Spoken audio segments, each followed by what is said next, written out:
cirugía que sí hay que hacer urgente al sistema de salud es el de la plata. Todos lo han mencionado, 7:53 minutos, doctora Fernanda. El asunto es, eso no es de poca monta, es de mucha plata la que se necesita. Todas estas medidas extraordinarias que escuchamos requiere de recursos. Sabemos que hay unas deudas acumuladas billonarias y fuera de eso hay que hacer un cálculo de la UPC para equilibrar el sistema y empezar el 2027 con equilibrio. La pregunta es, ¿de dónde van a salir los recursos? Porque, por ejemplo, agremiaciones como ASEMI dicen, solo para terminar de ejecutar el 2026 con el faltante de la UPC, de los presupuestos máximos, de más, aumento del salario mínimo, serían 8 billones de pesos. Solo para el plan de choque. Para terminar este 2026. Y terminar de ejecutar el presupuesto que les dejen. Imagínese. Doctora Claudia, arranque usted, plata. Juan Roberto, yo quiero recordar que no invertimos pocos recursos en salud, doctora Fernanda. 108 billones de pesos al año se invierten en el sector salud de Colombia. Pero mientras haya este desmadre de corrupción que ha disparado este gobierno, que robó a los maestros, que robó a los pacientes, mientras haya ánimo de lucro, mientras aquí se permita que las EPS hagan ánimo de lucro, es decir, se ganen la plata de la salud para sus bolsillos y no para cuidar a la gente, y que en el sector público haya corrupción, no hay plata que alcance. Yo creo que aquí tenemos que tener primero un gobierno sin corrupción. Yo goberné la chequera más grande de Colombia, que es la de Bogotá, no tengo un solo caso de corrupción. Saqué a Bogotá de la pandemia adelante, construí 7 hospitales, 13 centros de salud, una fábrica de vacunas, para que los nuevos virus que lleguen tengamos con qué enfrentarlos con ciencia colombiana que puede producir vacunas y medicamentos. Así que, insisto, yo voy a poner un sistema que tenga un fondo de rescate urgente, estimamos para arrancar 10 billones de pesos para empezar a darle irrigación al sistema. Pero aquí auditoría, control absoluto, cero corrupción, para que esos 108 billones de pesos no se pierdan. Y por último, tenemos que hacer un cálculo serio para que la gente me entienda, un censo. Un cálculo actuarial para actualizar la UPC, que es el valor que le pagamos al año por cada persona que va a ser cuidada en Colombia en su salud, a la EPS que le va a prestar sus servicios o que los va a contratar. Para poder actualizar cuánto le damos al año, tenemos que saber cuántos somos, qué edad tenemos, de qué nos vamos a enfermar. Hace más de 7 años no se actualiza el cálculo actuarial de los colombianos. Yo voy a llegar a hacer esa información seria y rigurosa para que con base en esa información se pueda actualizar la UPC, pero también con auditoría, con control, con un sistema en línea. ¿Quién ordena qué? ¿En qué droguería del barrio se entrega? Que se pague a 60 días.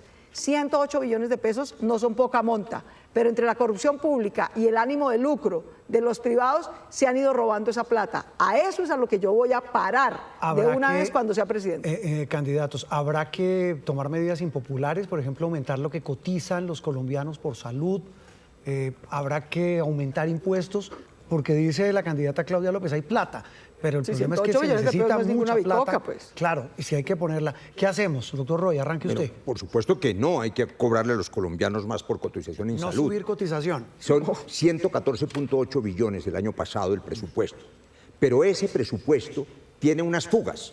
Hay 15.7 billones que se pagaron el año pasado, por ejemplo, sin que hubiese ningún tipo de conciliación y sin auditoría previa.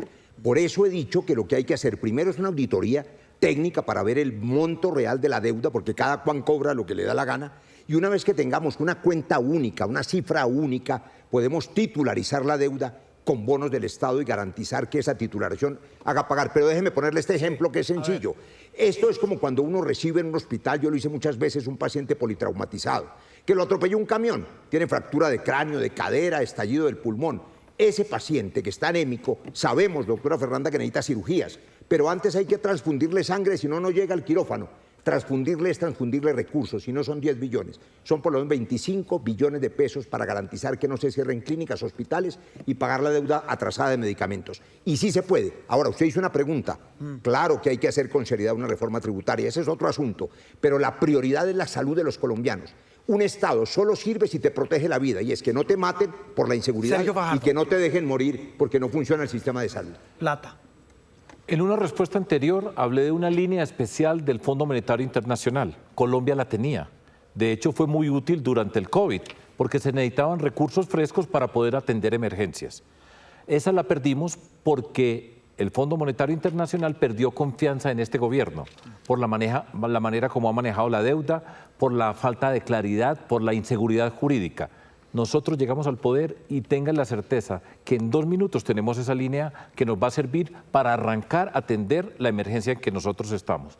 Después de todo esto, nuestro reto es en Colombia plantear una reforma tributaria donde nosotros le vamos a poner de frente a Colombia. Yo puedo decir aquí que bajar impuestos y todo eso es muy bonito, suena elegante, pero no es cierto. Nosotros tenemos que poner de frente las necesidades de la fuerza pública, las necesidades del sistema de la salud, las necesidades del tema energético, que en Colombia está atravesando una crisis muy seria, las necesidades asociadas con la crisis fiscal que tiene nuestro país, y nos vamos a sentar. Les clarificamos las cuentas, les aseguramos que no nos robamos un peso con el sistema anticorrupción que yo voy a liderar, la Agencia Nacional contra la Corrupción que la voy a liderar yo. E inmediatamente nos vamos a sentar todos, y recuerden la frase que dije, yo voy a hablarles aquí como presidente. Doctor Sergio. Y es todos ponemos, no robamos, reglas claras y todos ponemos, porque Doctor la Sergio. situación está muy complicada. Miren, nos hacen una cantidad de preguntas que ya les vamos a, que son más valiosas,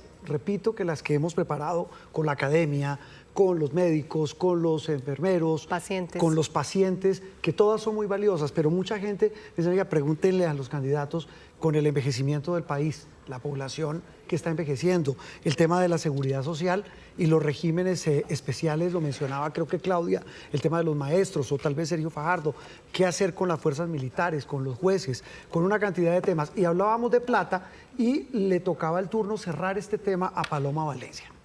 Gracias, Juan Roberto. Mire lo siguiente. Nosotros tenemos que entender el problema del 7 de agosto hacia atrás, donde la deuda puede estar llegando a los 38 billones de pesos. Es decir, Petro la más que dobló, recibió un problema de 18, ya vamos en 38, más de 20 billones en estos años con un problema adicional. Y es todo lo que se debe de presupuestos máximos más todo lo que se debe de medicamentos. Y viene de ahí en adelante. No basta simplemente recalcular lo que se paga por cada colombiano, que es la UPC, hacia adelante, porque eso va a aliviar, digamos, el funcionamiento. Pero el tema es que los hospitales están completamente desabastecidos. Si usted les mete un peso ahorita, no va a poder comprar lo que necesita porque le toca hasta pagar los sueldos. Por eso sí hay que dar una solución inmediata hacia atrás. ¿Cómo la hemos pensado nosotros? Con los estados financieros de las EPS. Ahí podemos iniciar un primer desembolso que le permita al sistema oxigenarse nuevamente con unos recursos que tienen que ir parte en títulos, parte en plata, para que podamos volverlo a poner a rodar. Es un paciente desangrado, hay que ponerle los recursos. Petro no paga porque él es como papá igualito que de presidente, no cría a los hijos. Aquí nos toca pagar las deudas, no solamente hacia adelante, sino también hacia atrás. Y quiero decir algo, yo estoy convencida, doctora Claudia, que el ánimo de lucro no es el problema. De hecho, las normas son muy claras en que no se pueden ganar más del 10% en las EPS. Y la gran mayoría de las clínicas de este país, las grandes clínicas, son sin ánimo de lucro porque son fundaciones. Creo que no hay que satanizar el ánimo de lucro. El ánimo de lucro le ha servido al sistema para poder hacer auditorías serias que le han permitido a Colombia, a pesar de tener un gran presupuesto en términos del porcentaje que tiene Colombia destinado, cuando usted compara el monto que gasta cualquier país que tiene un sistema de salud parecido al colombiano y el de nosotros es irrisorio, es chiquito, de manera que hemos hecho magia con pocos médicos, pocos especialistas, pocas enfermeras y poca plata. Unos instantes para responderle la Sí, en observación a eso Paloma Valencia. tenemos una diferencia profunda con Paloma, pero además porque es que yo sí he gobernado, yo no miro papeles. Les voy a decir en qué terminó el ánimo de lucro en Sumapaz, en Bogotá, una localidad rural, Paloma. De Bogotá, no estamos hablando pues de Bichada. Durante 30 años EPS privadas han cogido la UPC de La Plata. ¿Cuántos centros de salud hicieron en Sumapaz para los campesinos de Sumapaz? 0. ¿Cuántas jornadas de salud pública preventiva que les pagamos en esa UPC hicieron? 0. Se embolsillaron esa plata, hicieron negocio y no le prestaron servicio de salud a la zona rural de Bogotá. Si eso pasa en la zona rural de Bogotá, a 3 horas de donde estamos, ¿ustedes se imaginan lo que hacen con los recursos de la salud en Chocó, o en Arauca, o en Bichada, o en Nariño? No, lo quiero reiterar. El sistema de salud, cuando yo sea presidenta, no es para hacer negocios, no es para enriquecer a nadie, es para cuidar a la gente, para entregarle sus medicamentos, para entregarle sus tratamientos, para que no tercericen y exploten a nuestros médicos y enfermeras que no les pagan ni siquiera la seguridad social. Eso también es corrupción y todo eso lo han hecho por ver cómo se quedan con más plata de nuestro sistema y de nuestros impuestos. Ni estatización total para que se lo coma la corrupción en los hospitales públicos, ni ánimo de lucro. La plata pública de la salud, la bicoca de 108 billones de pesos, es para que su merced tenga medicamentos, no para que nadie se enriquezca con nuestros impuestos.